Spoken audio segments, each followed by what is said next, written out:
오늘의 밥 시간입니다. 6월 28일 오늘의 밥은 로마서 15장 22절로 33절 말씀입니다. 그러므로 또한 내가 너희에게 가려 하던 것이 여러 번 막혔더니 이제는 이 지방에 일할 곳이 없고 또 여러 해 전부터 언제든지 서바나로 갈 때 너희에게 가기를 바라고 있었으니 이는 지나가는 길에 너희를 보고 먼저 너희와 사귐으로 얼마간 기쁨을 가진 후에 너희가 그리로 보내주기를 바람이라. 그러나 이제는 내가 성도를 섬기는 일로 예루살렘에 가노니 이는 마게도냐와 아가야 사람들이 예루살렘 성도 중 가난한 자들을 위하여 기쁘게 얼마를 연보하였습니다.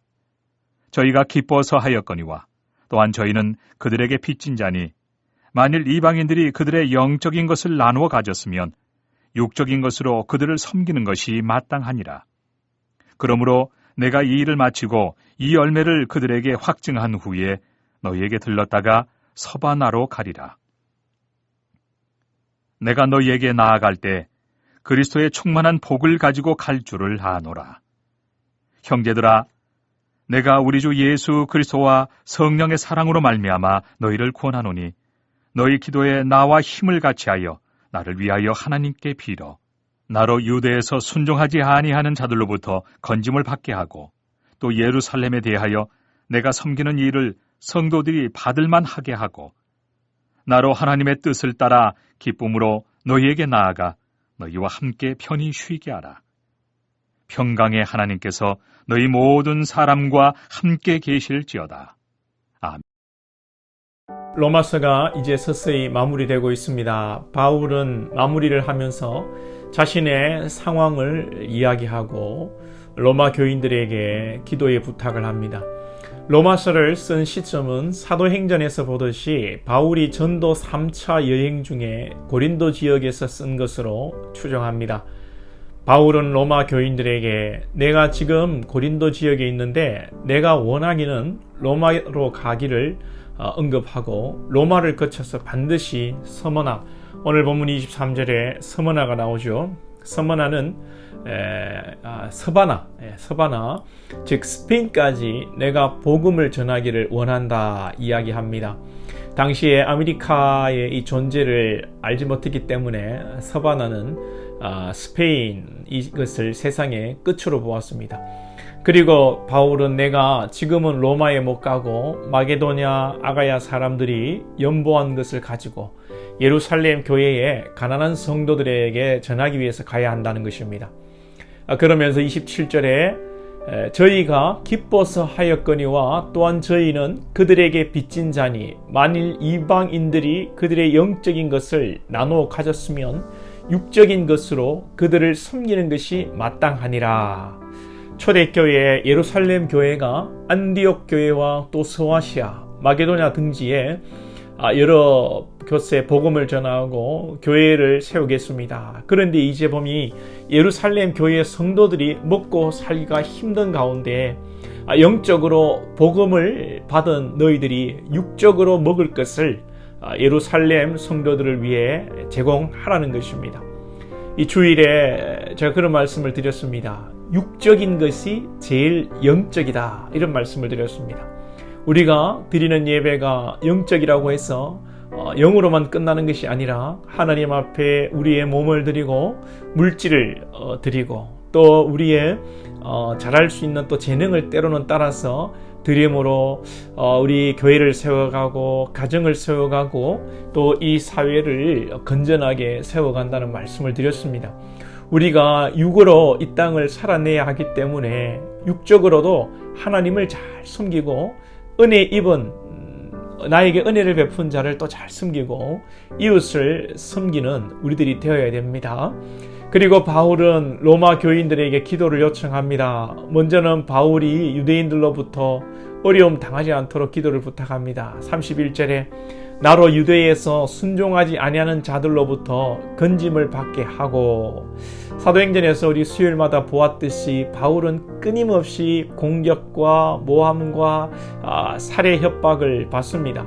순종하지 않는 악한 유대인들로부터 말이죠. 바울은 예언의 능력으로 앞으로 자신이 겪어야 할 그런 고초와 모함과 비난과 살해 협박을 본 것입니다. 그러하기에 그럼에도 불구하고 그것을 잘 이겨낼 수 있도록 기도를 부탁하는 거죠. 두 번째 바울의 기도는 내가 섬기는 일, 즉 내가 전하는 예수 그리스도의 복음이 성도들이 받을 만하게 하고 내가 복음을 전할 때에 유대인들 중에서도 믿을 자가 믿게 되도록 기도해 달라는 것입니다. 하나님의 택한 백성들을 위해서 기도하고요. 마지막으로 이제 32절에서 나로 하나님의 뜻을 따라 기쁨으로 너희에게 나아가 너희와 함께 편히 쉬게 하라. 바울이 예루살렘 일정을 마치고 로마로 가서 너희들과 함께 하도록 기도해 달라는 것입니다. 사실 바울은 이 세 가지 기도 제목이 이루어질 줄 다 알았습니다. 하나님께서 바울에게 계시의 영을 주사 하나님께서 자신을 어떻게 사용하실지 다 알고 있지만 그러함에도 불구하고 바울은 기도하고 또 성도들에게 기도 부탁을 하는 것입니다. 저는 이것이 믿는 자의 자세요, 성도의 겸손이라고 생각합니다. 우리는 다 주의 뜻대로 될 것을 믿습니다. 그죠, 여러분? 믿으시죠? 우리가 기도를 하나 안 하나, 우리가 어떤 노력을 하나 하나님의 뜻이 이루어질 줄로 믿습니다. 할렐루야. 생사화복의 주권이 하나님께 있기 때문입니다. 그럼에도 불구하고 우리는 기도해야 합니다. 기도 가운데 하나님과 교통함이 있고 기도 가운데 우리의 심령이 살아나기 때문입니다. 오늘도 우리는 참으로 늘 하던 그 기도를 해야 할 것입니다. 가정을 위해서, 자녀와 자자 손손을 위해서, 교회를 위해서 매일 반복되는 기도이지만 우리는 겸손히 하나님의 뜻을 구하고 하나님의 뜻이 이루어질 줄 믿고 기도해야 합니다. 하나님의 뜻대로 다 된다며 그러면 기도 안 해도 되지 하면서 기도하지 않는 사람은 그것이 하나님의 뜻입니다. 그 사람을 향한 하나님의 계획은 그렇게 기도하지 않고 영적으로 죽는 것이 하나님의 뜻입니다. 그러나 기도하는 자는 그 자체로 또 하나님의 뜻입니다. 여러분들이 오늘 기도하는 것 하나님의 뜻입니다. 그러니 기도하는 것 또한 하나님의 은혜이지요. 오늘도 우리가 기도 가운데 하나님의 뜻이 임하시고 하나님과 교통하시기를 주님의 이름으로 축복합니다. 기도드리겠습니다. 하나님 아버지, 바울이 이제 로마의 편지를 마무리해가면서 앞으로 자신에게 일어날 일들을 언급하며 바울은 기도를 부탁하고 있습니다. 하나님 아버지, 우리도 우리의 달려갈 길 다 달려가고 우리의 맡은 바 사명 충성하게 하시고 우리가 또한 무엇보다도 하나님의 뜻대로 다 이루어질 것을 굳게 믿으며 또한 그 일들이 주의 뜻대로 이루어지기를 기도하는 저희들이 되게 하여 주옵소서. 기도를 통하여서 하나님과의 깊은 교제 가운데 나아가는 우리 백성들 되게 하여 주시고 다 이루어질 것이고 주의 뜻이 성취될 것이지만 우리를 통하여 참으로 하나님께서 또 이루실 것을 기대하고 우리에게 그러한 기도 제목으로 기도함으로 하나님의 그 놀라운 일에 기도의 용사로 또 일꾼으로 귀하게 쓰임받는 우리 백성들 다 되게 하여 주옵소서. 예수님의 이름으로 기도하옵나이다. 아멘.